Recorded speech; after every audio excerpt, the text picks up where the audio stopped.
Nah, baiklah hati nanti yang berbahagia. Nah, itu ya sedikit ya uraian dari saya tentang makna uruf atau ma'ruf. Jadi intinya adalah suatu kebaikan, perbuatan baik ya yang dilakukan seseorang, tapi dari perbuatan baik itu bisa melahirkan kebaikan-kebaikan selanjutnya, dan kebaikan itu juga bisa bermanfaat bagi banyak orang. Nah, itu, saya kira itu.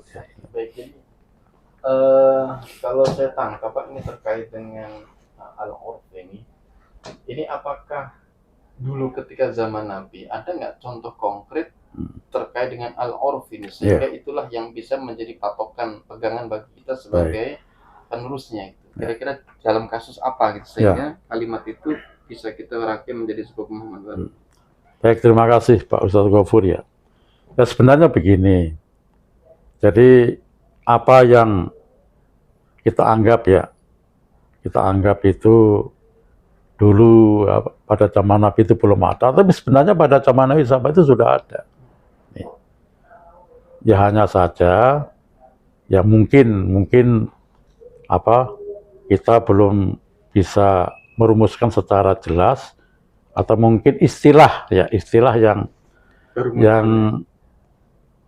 yang ada itu baru muncul belakangan. Nah, contohnya begini.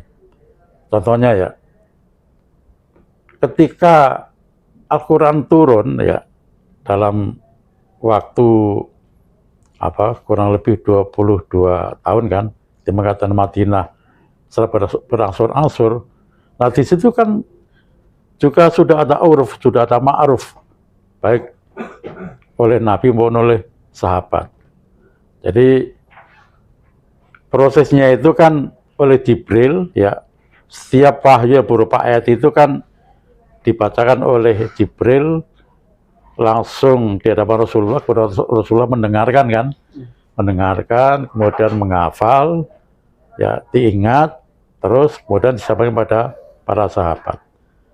Kan itu saja. Tapi kemudian Nabi, nah itu memberikan pada sahabat, memang tidak semua sahabat kan, itu supaya ditulis, ya kan, dicatat itu.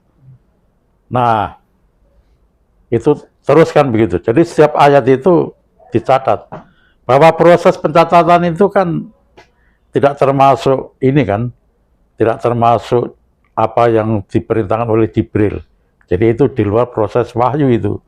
Karena proses wahyu yang dilakukan oleh Jibril kepada Rasulullah itu kan Jibril membacakan ayat, kemudian Nabi mendengarkan, mengingat dan menghafalkan begitu. Tapi proses penulisan kan itu di luar itu. Jadi ini uruf itu.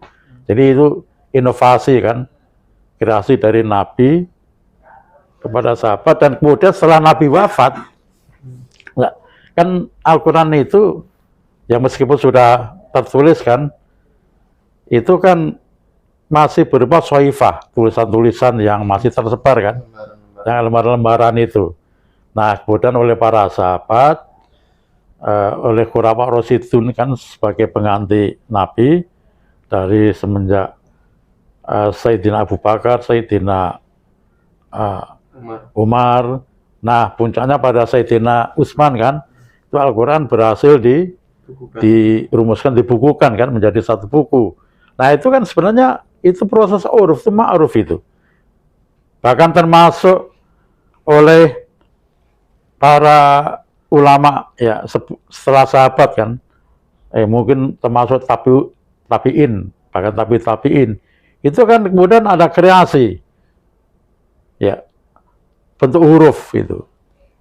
Misalnya pada masa Nabi dan sahabat itu belum ada titik itu.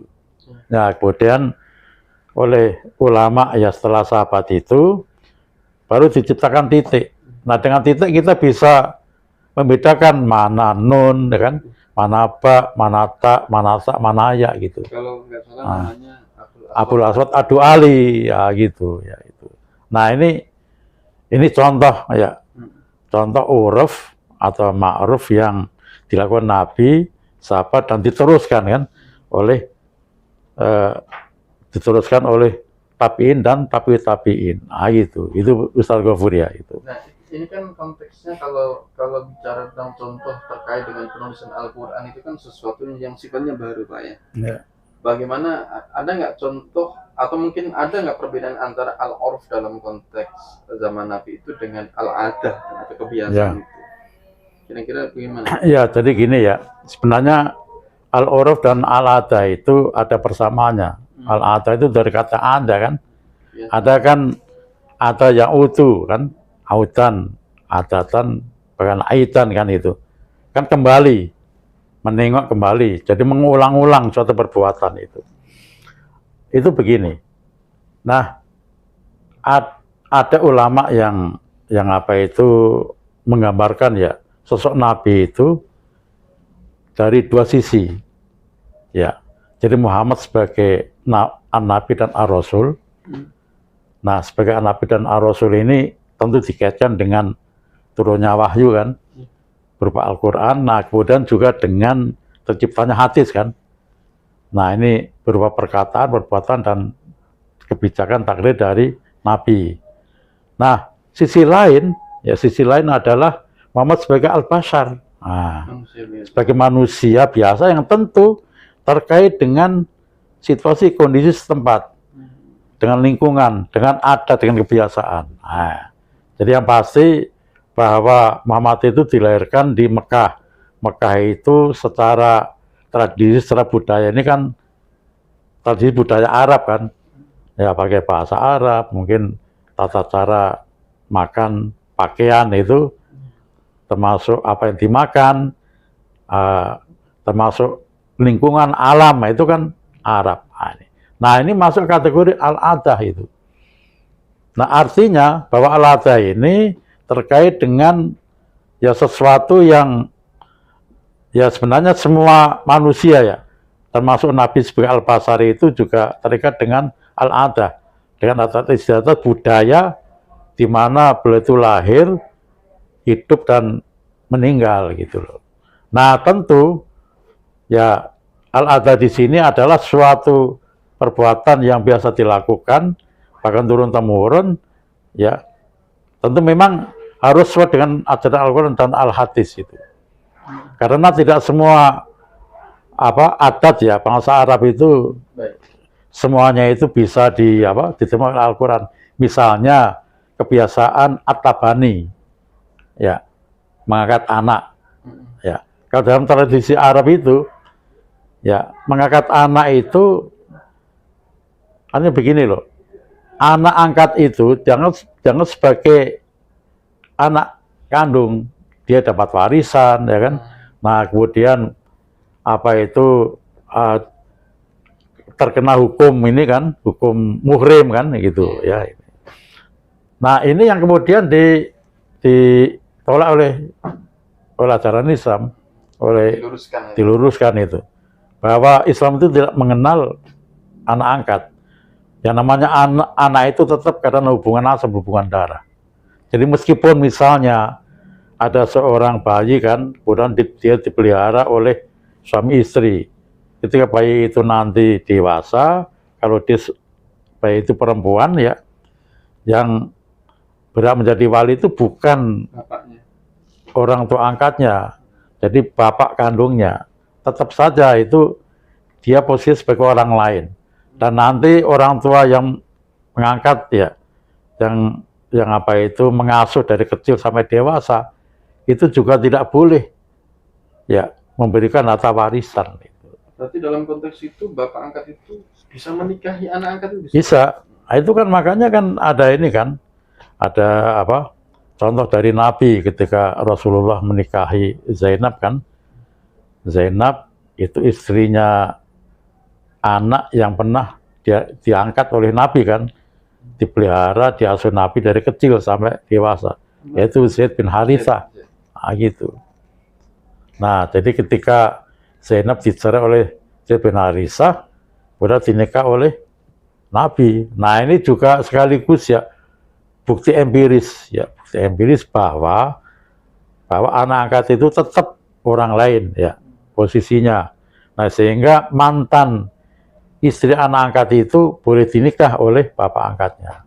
Nah ini berbeda dengan kalau anak kandung, ya kan? Jadi kalau misalnya anak kandung itu bercerai dengan istrinya, maka mantan istri anak kandung sampai kapanpun haram dinikah oleh bapaknya. Gitu. Nah ini contoh ya, contoh al-adah. Bahkan kita tahu ya, Nabi Muhammad sebagai al-Bashar ya, itu dari semenjak lahir sampai usia 40 sebelum dapat wahyu kan posisinya belum sebagai nabi kan, masih al-Bashar kayak manusia biasa kan. Tapi seluruh kehidupannya, dari perkataannya, perbuatannya, ya kan, karakternya itu tetap menjadi uswah hasanah, ya, terbimbing, ya kan. Karena hampir tidak ada cacat kan. Nah sehingga ketika beliau masih muda kan, masih belia, itu sudah dihormati kan sama tokoh-tokoh Quraisy kan. Nah sehingga diberi julukan Al-Amin, ya nggak? Nah, itu. Nah jadi artinya meskipun Muhammad ini belum resmi jadi nabi karena belum mendapat wahyu, jadi tetap saja perbuatannya itu yang tentu ya tidak lepas dari adat kebiasaan bangsa Arab atau budaya Arab, itu dianggap ya perbuatan yang mulia baik. Sehingga para ulama sepakat bahwasanya Muhammad sebagai uswatun hasanah itu sejak lahir sampai meninggal, bukan sejak diangkat jadi nabi gitu. Berarti dalam konteks mengikuti sunnah Nabi pun bisa betul. Saja sebelum beliau diangkat. Iya betul. Ya. Makanya yang disebut dengan apa? Hadis itu juga sirah. Ya, sirah nabawiyah. Ya, siratun nabi ya, Muhammad SAW sebelum diangkat jadi nabi. Nah, itu. Oke, luar biasa nih. Kita dapat banyak ilmu, kebetulan alhamdulillah ini. Jadi kalau boleh saya simpulkan terkait dengan al-urf ataupun al-adah itu konteksnya bukan kepada istilahnya, tetapi lebih kepada konteks apakah adat ataupun kebiasaan yang dilakukan itu ada hal-hal yang bertentangan dengan ajaran Islam atau tidak. Ya, gitu. betul. Oke, baik, itulah bincang-bincang sore kita dengan Bapak Dr. Andes Agus Prianto M.Hum. Mudah-mudahan bermanfaat, dan sekali lagi ya seperti biasa, jangan lupa tolong di subscribe, kemudian dibunyikan loncengnya, dan juga bila perlu disebarkan ke teman-temannya sebanyak-banyaknya, karena ya sesuatu yang bermanfaat itu tidak ada salahnya untuk kita bagikan sebagai bentuk amal soleh kita. Terima kasih, mudah-mudahan teman-teman semuanya yang di sana sehat walafiat, dan Pak Agus juga sehat walafiat. Amin. Terima kasih. Allahumma fiqh lakum. Wassalamualaikum warahmatullahi wabarakatuh. Waalaikumsalam warahmatullahi wabarakatuh.